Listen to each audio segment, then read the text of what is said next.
Sur le salon du CIDO 2020. Nous allons vous présenter comment l'IoT, la blockchain et l'intelligence artificielle peut supporter des cas concrets, ici dans le cadre de la supply chain, avec l'histoire de l'un de nos clients qui se nomme CargoSmart. Je suis rejoint aujourd'hui par Nicolas Marzin. Je suis moi-même Florence Aedez, Office of the CTO, qui est la cellule d'innovation au sein de chez TIBCO Software. Alors CargoSmart, c'est une société basée à Hong Kong qui propose une plateforme B2B pour la gestion de transports maritimes. C'est la gestion de presque 12 000 bateaux à travers le monde, plus de 800 ports managés, une quarantaine de transporteurs océaniques. Et donc, ils ont un volume croissant de transport de conteneurs à travers la planète. Alors évidemment, CargoSmart a toujours eu au sein de son ADN la mise en place de l'innovation pour délivrer des solutions en temps réel et des sauvegardes de coûts pour leurs clients. Il y a un certain nombre de challenges en fait, qui se posent lorsqu'on fait du transport maritime, ou en tout cas qui se posaient avant la mise en place d'une nouvelle plateforme par CargoSmart. Un manque de visibilité. Il faut savoir qu'à peu près 17% des conteneurs manquent leur booking ou manquent des informations sur le temps estimé à l'arrivée. Bien souvent, presque 25% en fait, des conteneurs également n'ont pas la durée de quand est-ce que le conteneur va arriver dans un port et quand est-ce qu'il va être routé ou fait rerouter vers d'autres systèmes tels que transport par rail ou transport par camion. Il y avait aussi un certain nombre de problèmes vis-à-vis de la qualité de la donnée.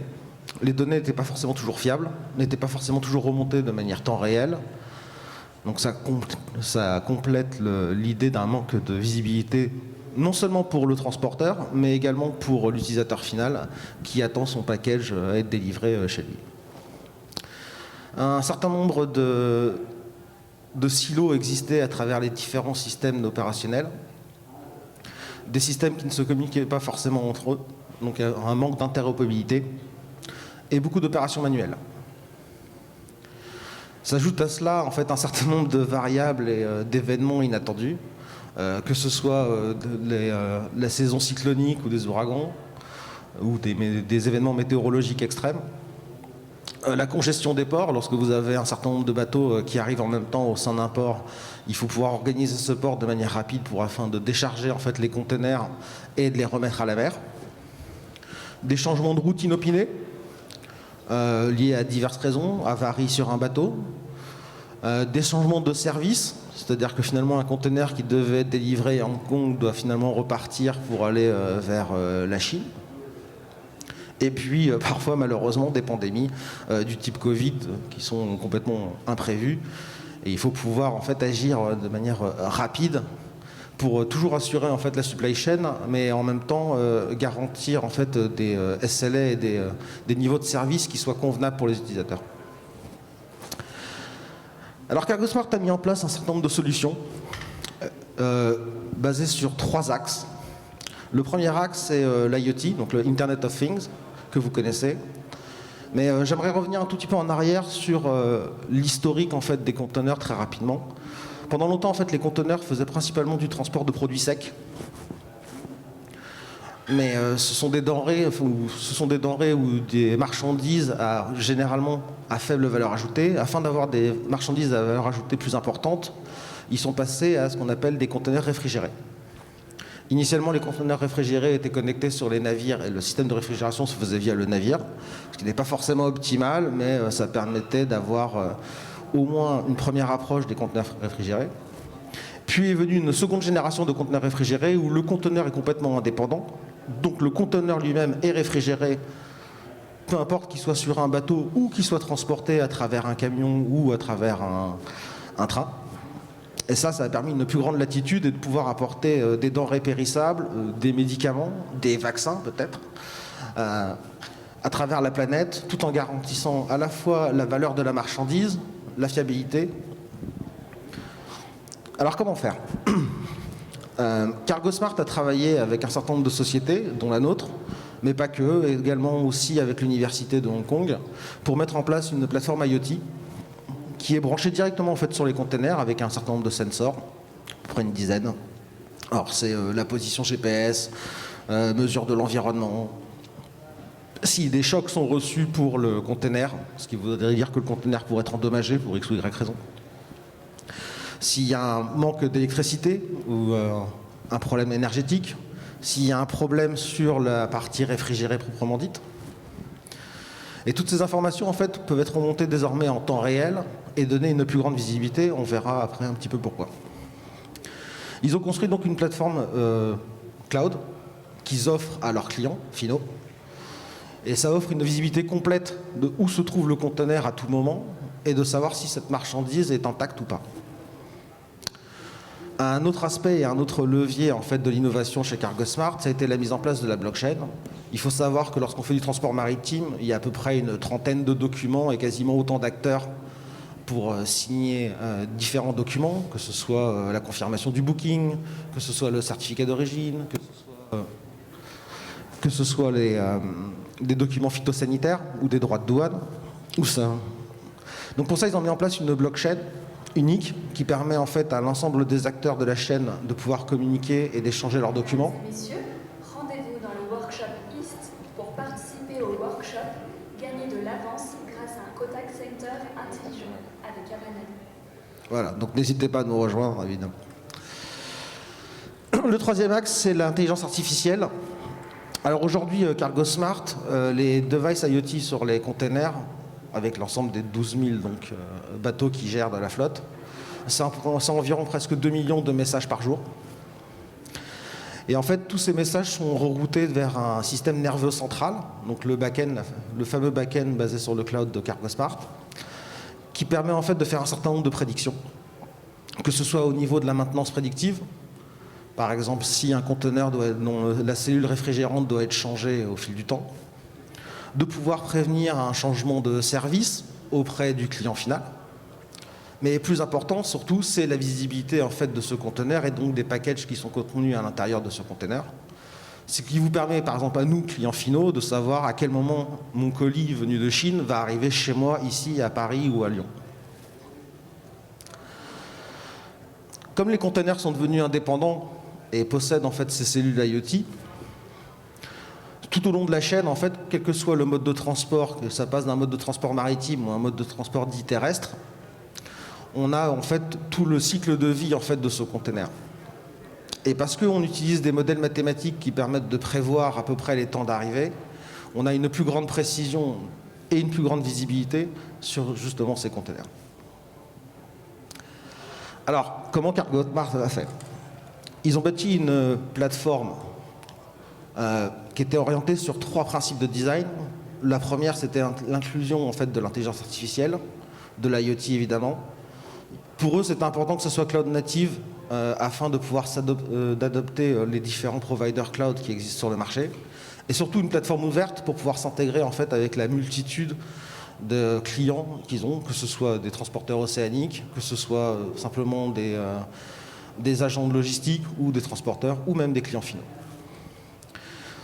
Là encore, c'est basé principalement sur 3 axes. D'abord, ce qu'on appelle la connectivité.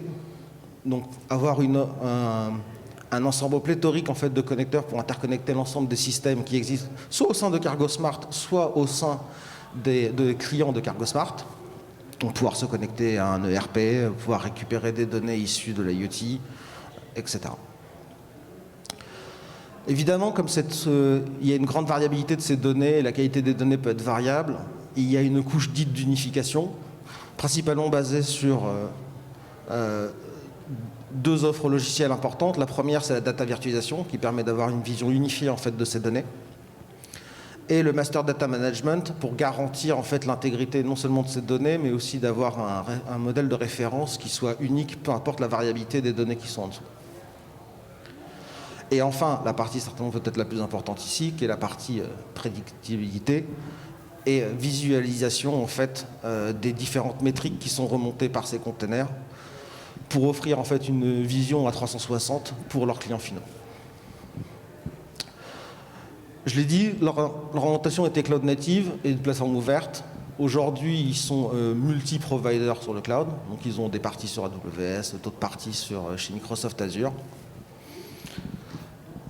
Et ça leur permet en fait d'offrir une plateforme et une expérience unique, quels que soient leurs interlocuteurs, quels que soient en fait les différents clients de CargoSmart, à travers une interface unique sans voir en fait les sous-jacents, les plateformes technologiques sous-jacentes. Alors le gain qu'a opéré CargoSmart pour le compte de ses clients est relativement important. Dès la première année, en fait, il y a une réduction de 3,5% en fait, de la consommation d'essence, enfin de fuel. Mais plus important, en fait, c'est la garantie des SLA. Ils sont en mesure aujourd'hui de reshipper un conteneur une fois arrivé à un port dans l'heure. Et ça correspond à peu près à 90% des conteneurs qui sont déchargés depuis un bateau. Là où auparavant, on comptait à peu près en une demi-journée, dans le meilleur des cas, voire plusieurs jours, en cas de problème, que ce soit de type administratif ou technique. Et ils sont en mesure également de monitorer en fait la taille, la flotte globale, à peu près d'un facteur 4 comparé à ce qu'ils avaient avant, où pour des raisons, des limitations techniques, ils ne pouvaient pas voir l'ensemble de la visibilité. Donc je vais prendre la main pour la deuxième partie de cette présentation, où là en fait ce qu'on voudrait vous montrer c'est donc un peu parler de qui est TIBCO et aussi comment est-ce qu'on aborde ce genre d'histoire avec nos clients. Comment on démarre en fait concrètement en fait ce genre de belle histoire innovante au travers d'un programme qu'on a mis en place et dont je vais vous parler. Premièrement, TIBCO. Donc TIBCO, déjà, on ne fait pas de hardware. Nous, on est vraiment une plateforme software autour de la data, autour de la donnée. On est environ 4000 dans le monde, on est environ 150 en France. Et même si on a historiquement, en fait, on est né, on va dire, dans le monde de la finance, on a toujours été né dans l'idée, en fait, de la donnée temps réel, donc de la bonne donnée au bon moment à la bonne personne. Historiquement, en fait, TIBCO est né à Wall Street, en fait, en agrégeant en fait les données des différentes sources de manière à ce que les traders puissent prendre les bonnes décisions très très rapidement et n'aient pas en fait à justement compiler les différentes informations depuis les différents systèmes, mais que ces données arrivent directement en temps réel sur leurs écrans. Depuis, TIBCO a beaucoup évolué. Et donc la plateforme aujourd'hui est utilisée par nos clients dans le monde et en France, des sociétés comme Air France, comme ST Microelectronics, Airbus pour en citer uniquement quelques-unes, les grandes banques également, donc dans tous les domaines. La plateforme s'articule autour de 3 piliers. Donc le premier pilier qu'on appelle Connect, qui est pouvoir accéder aux données, pouvoir se connecter aux applications pour pouvoir tirer les données et interagir avec ces applications via des API, via des process, via des équipements IoT également. Une fois qu'on a la connectivité à ces données, on va avoir en vert la partie Unify qui est toute la partie gouvernance en fait, de la donnée. Donc ça va être la gestion des master data, la gestion des données de référence, des métadonnées, la notion de virtualisation des données et toute la gouvernance en fait, de bout en bout autour de la donnée qui va autour. Une fois qu'on a fait cette deuxième partie, en fait, on a une troisième partie de l'offre qui est très orientée analytique avec 2 grandes fonctions, la visualisation de ces données en immersion en fait, et tout l'aspect data science. Alors il y a un autre client en fait qui symbolise aujourd'hui ce que fait TIBCO, c'est Mercedes F1. Donc TIBCO est partenaire officiel. Si vous êtes fan de F1, vous pouvez voir le logo TIBCO sur le casque des pilotes, de Lewis Hamilton et Valtteri Bottas, ainsi que sur la veste. Et en fait, qu'est-ce qu'on fait pour Mercedes concrètement ? Bien, en fait, on fait principalement 3 choses. Le premier, c'est qu'on stream, en fait, on les aide en fait, à capturer les données pendant la course, pendant les essais en soufflerie. Donc on va streamer en fait, les données des centaines de capteurs qui sont sur la voiture. Jusqu'à l'endroit où elles vont être stockées et processées. Vous imaginez que le stockage est important parce que toutes ces données vont être ensuite utilisées en replay en fait, pour analyser la course et pour prendre des meilleures décisions à l'avenir. Mais on a aussi toute une partie temps réel. Donc TIBCO assure en fait, le streaming temps réel de ces données vers là où elles seront processées. La deuxième chose qu'on fait chez Mercedes, en fait, c'est qu'on aide leurs data scientists dans les modèles analytiques et mathématiques en fait, qu'ils créent. Donc eux travaillent en Python, en R, en MATLAB, peu importe. Et nous, on fournit la plateforme en fait. Donc la plateforme qui va gérer tout le cycle de vie du modèle, le versionning, l'exécution, la containerisation, la scalabilité, etc. Donc nous, on fait en sorte que les data scientists de Mercedes se focusent sur le problème business et sur le modèle en tant que tel, et pas sur tous les aspects non fonctionnels que nous on apporte en fait avec la plateforme, robuste, fiable, performante, etc. La troisième chose qu'on fait chez Mercedes, c'est aussi l'outil d'analytique. Donc visuellement, en fait, ils ont des tableaux de bord visuels en fait, dans lesquels ils peuvent analyser la pression des pneus et toutes les caractéristiques en fait, des données axées sur certains axes business et de la course ou des tests, etc. Donc, comment est-ce qu'on commence ce genre d'histoire ? Eh bien, on a créé un programme, donc ça fait 18 mois environ qu'on a créé un programme un petit peu pour formaliser cette notion d'innovation avec nos clients. Donc, cette cellule d'innovation, en fait, ça a deux vocations. La première vocation, c'est d'associer nos partenaires et nos clients à l'engineering TIBCO. Donc, nous, on fait partie, en fait, de cette ingénierie et on veut ouvrir les portes quelque part des labs de TIBCO à nos clients et nos partenaires pour créer des solutions innovantes. Alors ça peut être tester des nouvelles technologies dans des scénarios, des use cases particuliers. Ça peut être un mix en fait, de techno TIBCO ou de techno open source ou autre. J'en donnerai quelques exemples par la suite. Et l'idée, c'est d'aider nos clients aussi à trouver des scénarios d'innovation. Le deuxième axe de TIBCO Labs, c'est d'être une cellule d'incubation pour les nouveaux produits TIBCO. Évidemment, c'est de pouvoir tester certaines de ces idées vraiment avec nos clients pour que les produits qu'on va créer dans le futur soient construits sur une vraie demande, un vrai besoin client et avec une association de nos clients et de nos partenaires. Donc ça, c'est TIBCO Labs. Alors, TIBCO Labs, en fait, on a une approche vraiment très pragmatique. C'est que, donc déjà, c'est gratuit, en fait, pour les clients. Donc, on va travailler avec vous pendant 2-3 mois, en général, de 2 à 8 semaines de bout en bout, on va dire. On va identifier le business case. On aime bien travailler, souvent quand on travaille avec des cellules d'innovation, on travaille à partir d'un backlog de problèmes business à résoudre, pas forcément que de techno sympa en fait, à essayer. Et on essaye de combiner un peu les deux. On n'oublie pas la problématique business et la notion d'industrialisation potentielle en fait, qu'on pourrait faire de l'un de ces projets innovants.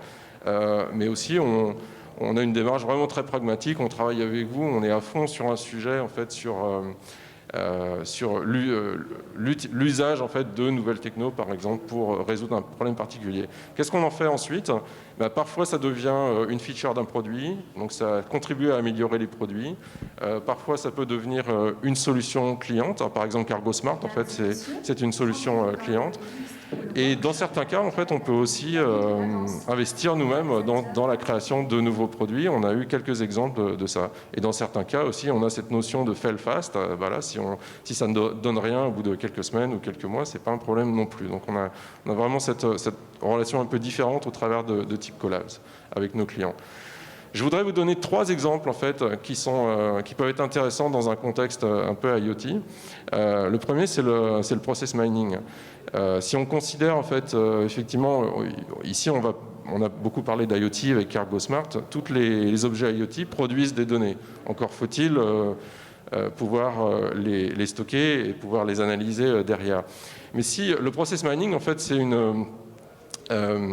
une approche en fait, orientée données, qui vise à comprendre en fait, le processus tel qu'il s'exécute et non pas tel que vous pensez qu'il s'exécute, en regardant le process de bout en bout. Donc les équipements IoT contribuent en fait, pour partie en fait, à fournir les données de la trace d'exécution, par exemple du shipping d'un container de bout en bout, mais vous avez aussi des humains en fait, qui sont impliqués et tout un tas de systèmes en fait, et de différentes organisations.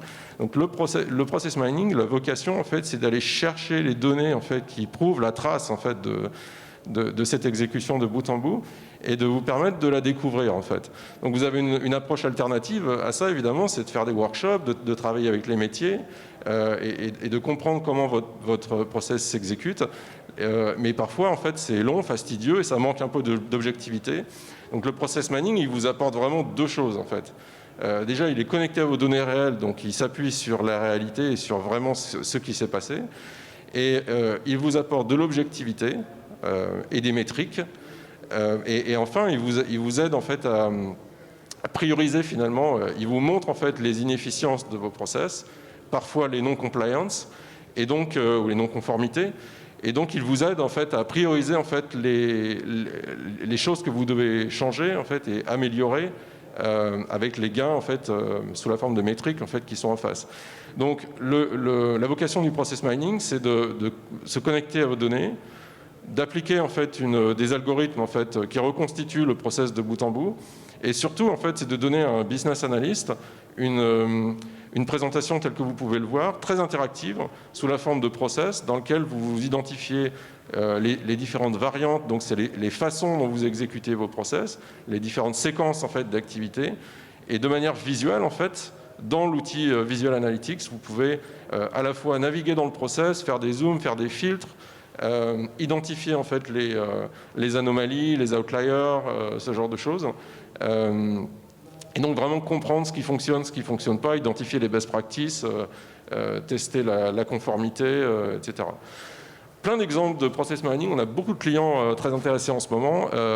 Dernier exemple, c'est par exemple l'impact de la maintenance des avions, par exemple, sur la ponctualité des vols. Donc, est-ce que la performance en fait, de l'opération de maintenance qui est faite au sol 30 minutes après que le vol moyen courrier, par exemple, atterrisse, sur la ponctualité globale était un sujet avec un client, par exemple, qu'on a traité il n'y a pas très longtemps.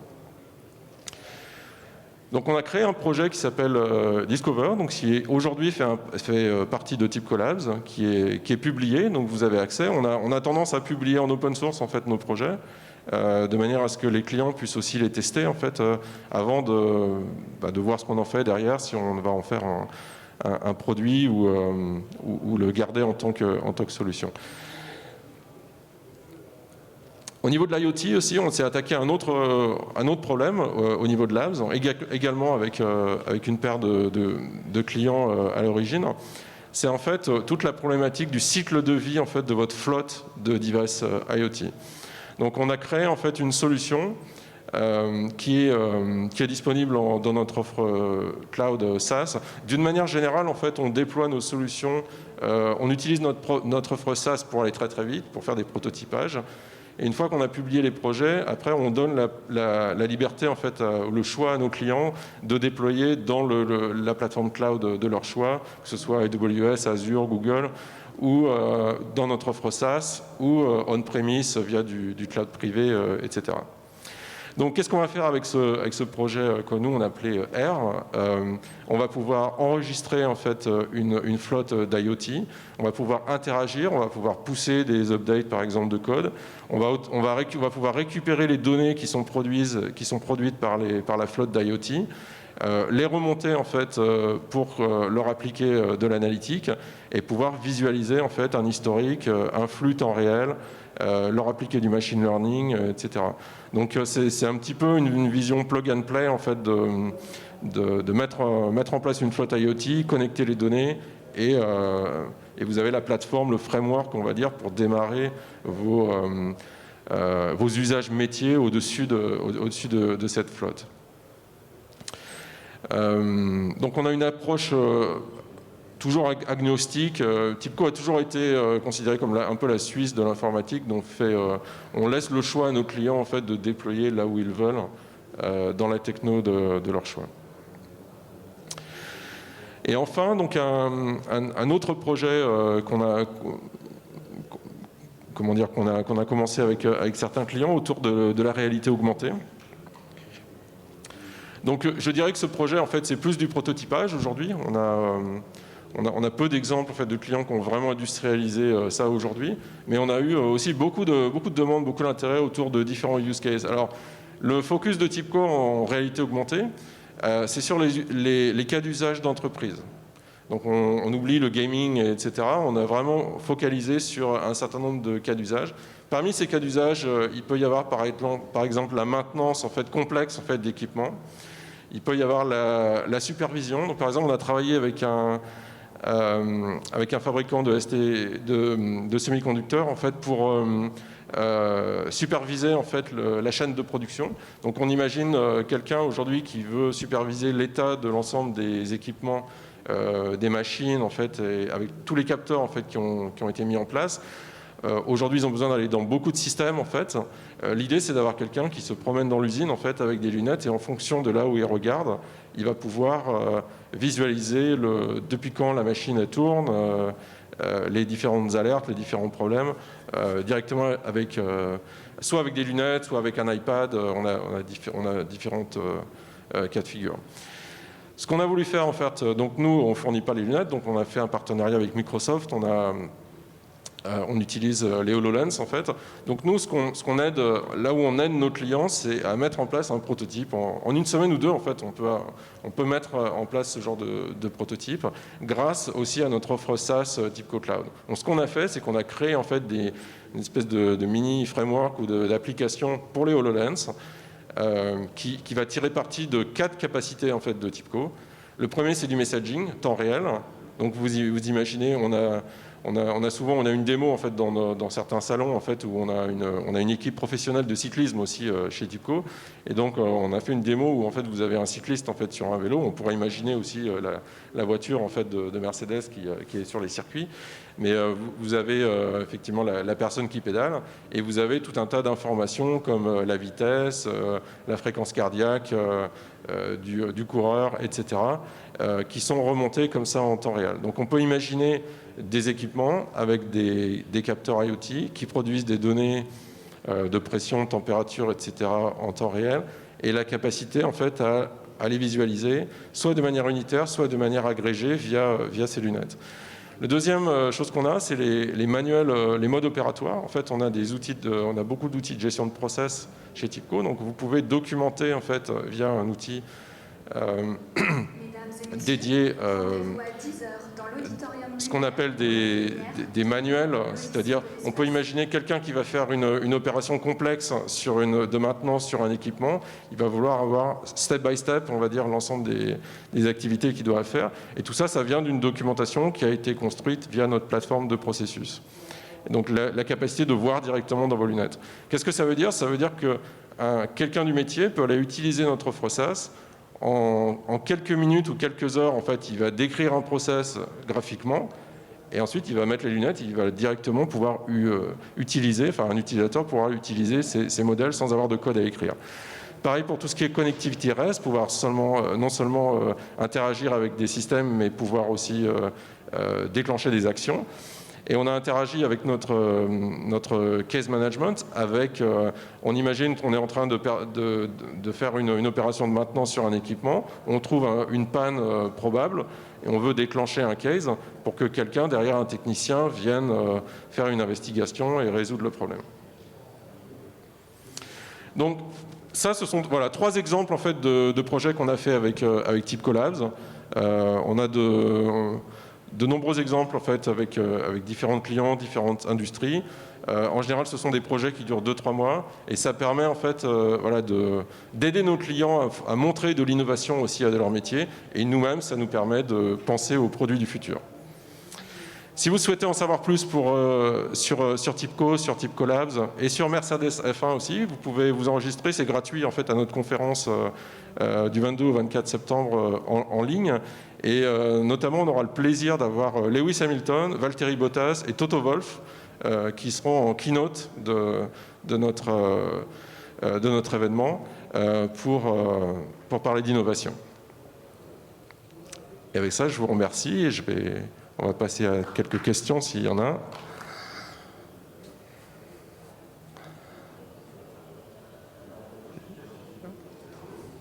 Une question sur le process mining.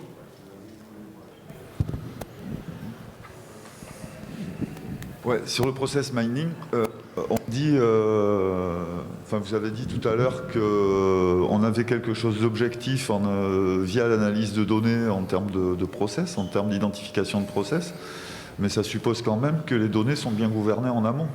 Absolument, oui. Parce que si on a des données qui sont mal gouvernées, on aura vraisemblablement beaucoup d'erreurs à traiter. Alors c'est aussi un sujet en fait, sur lequel on travaille dans la solution.